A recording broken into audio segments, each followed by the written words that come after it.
with winds of 90 miles an hour moving slowly north, and it should turn northeast and stay way out to sea. How about that weather in the northeast? Well, here's Heather.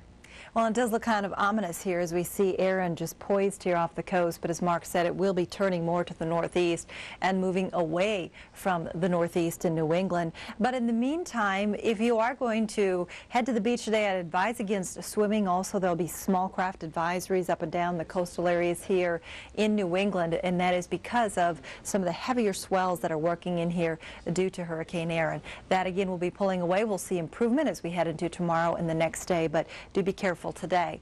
Notice here too some of the gray. If you look real closely, we have some of those low clouds around, some areas of fog, and that's no surprise. Some of that trapped moisture in here. We have an area of high pressure here and some light winds overnight that allowed the fog to form in many areas. It will be lifting here very quickly, and you're already seeing a lot of improvement. We'll see more of that as we work through the morning, and then we'll see lots of sunshine, and a lot of you already are seeing that sunshine with high pressure digging in across the area. Mostly sunny skies from Detroit to Pittsburgh, stretching into New York City. So 74 in Detroit, very comfortable weather conditions, 79 in Cincinnati, mid-70s in Pittsburgh. Notice some of that cooler air coming in here, and just a bit of a heads up, we're actually going to see these temperatures cooling even more as we head into the end of the week, and we will see lower humidity working in too, but a fairly comfortable day already behind our front. 77 in Boston, 82 New York, 84 in Philadelphia, and Atlanta. Far west, we're looking good from Memphis right over to North Texas around Dallas. Here you can see our temperature trends, just a smidgen cooler here in the Tennessee Valley, right across East Tennessee, Knoxville, and Oak Ridge. Nice morning here. Temperatures hovering in the upper 50s to near 60 degrees. South of the front, still very mild, 75 in Columbia, 77 in Tampa. And even Eddie, come here, is on our crew. He's wearing purple as well. And Jeremy is also wearing a shade of purple. Very odd. I'm not sure why that is. All right, get out of here. Now, the other thing that we've noticed, and we're very excited about this, almost everyone in our audience is the same height. Can you pan around? It's not, except for just a few people. You will have to leave. I'm sorry. And this gentleman on the end, sir, with the glasses, you'll have to leave. I'm sorry. You can't be a part of the crowd today. All right, now that looks better. I'm happy. Take a look at what's happening with weather conditions around the nation. We start with the high temperatures for today. It is going to be a warm one in the south, but these temperatures are pretty much seasonable for most of the nation. 70s in the upper Midwest. We'll see some 80s much of the U.S. Desert Southwest, of course, over 100 degrees again. Take a look at the highlights for today. New York City, beautiful day here. 80 degrees today. St. Louis, 83. Albuquerque, you're looking at 87. San Diego, a pleasant 74. Where will we see rain? We'll see some better hours in portions of the west. Most of the west will be dry.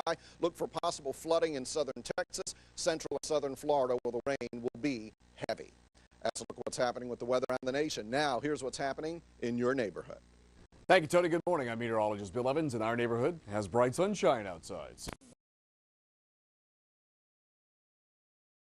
Smoke again billowing. We have no reports of injuries. Fire and police personnel arrived on the scene. They are at the scene right now. Very difficult, of course, to put a fire like this out, I would imagine, because you can't really knock it down from below, and certainly knocking it down from above at this point, if the entire upper floors there are encased in flames, would be difficult. Steve, are you still with us? Yes. Yes. Hello, yes, I'm here. Okay, Steve, hang with us. We're going to go to another eyewitness, Sandra Rodriguez. Sandra, are you there? Sandra, can you hear me? Yes, I can. This is Steve Bartlestein, Eyewitness News. Can you tell us what you saw? Okay, I'm over here in the South Bronx, and I was up on the roof, and the plane came right over my roof. And It was up at a pretty good height, like it was a normal flight. And I kind of thought to myself, oh, it's probably going to JFK, because we could the normal sound at the height that it was. And it looked like a normal plane going over the city. And then all of a sudden, it was like a sudden try to turn to the left. And it didn't make it. It just went right into the World Trade Center. It's interesting. Slammed right into it. Did you see it actually make contact with the building? Yes, I did. Now, the fact that you would watch a plane like that, was there something unusual that made you watch the course of a plane? Yeah, because usually planes coming into LaGuardia, they don't fly this course. It was flying from the Westchester direction into Manhattan. that direction. And anything going into LaGuardia, they usually do like a circle pattern, where you'll see them coming in from like around New Jersey or over Manhattan itself. You're and looking it at a just new... didn't look right. Okay, let me put one more. You're looking kind of at one of our newer pictures of the buildings. You can see the smoke very, very dense. This perhaps is the north side. I can't tell from looking. Black smoke. Let's go to. We've got another eyewitness on the phone. Is it Winston Campbell? It's Winston Mitchell. Winston, are you with us? Yes, I am. Winston, you're a photographer? Yeah, I work for Transit News. Okay, can you tell us what you saw, Winston? Yeah, I'm sitting in the car, and I heard this plane overhead, and then all of a sudden I thought it sounded kind of louder. Then I looked up, and all of a sudden it smashed right dead into the center of the World Trade Center. Big flash of flame, fire coming out from all over. Then all the bricks is a huge hole right now. It almost looked like the plane probably went through. I'm not sure. Winston, can you see? Are you on the north side there where the plane made contact? Yes, I am. Now, when you say a huge hole, one of our earlier witnesses, Libby Clark, said not much of the plane came down off the building. Much of it went totally right into the building. It's in the building, from what you can see. Right. Now, can you see if there's a lot of debris downstairs, Winston?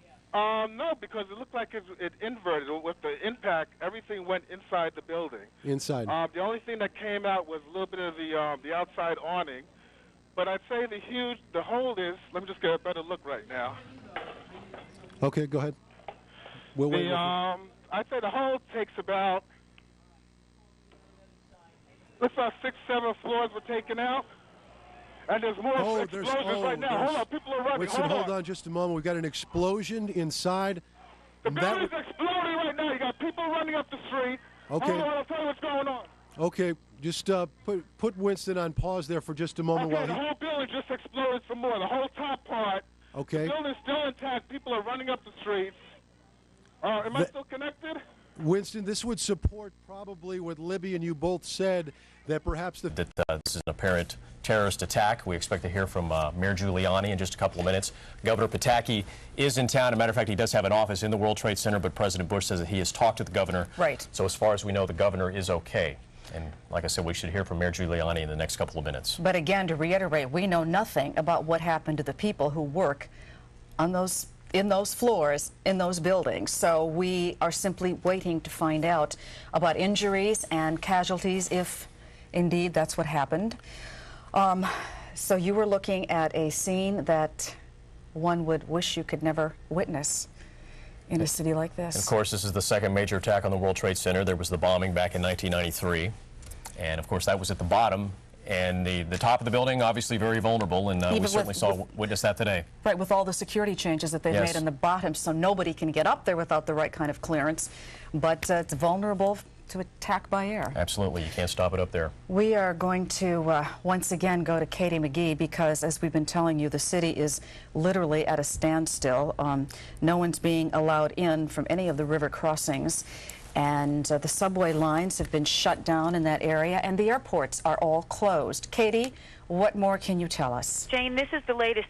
The city at this point is at a standstill. All 3 major area airports, LaGuardia, Kennedy, and Newark, are closed at this point to all incoming and outgoing traffic. All bridges and tunnels. No one is letting any traffic head into town. At this point, outbound, you are going to find some people. We just saw some folks that had been sitting in one of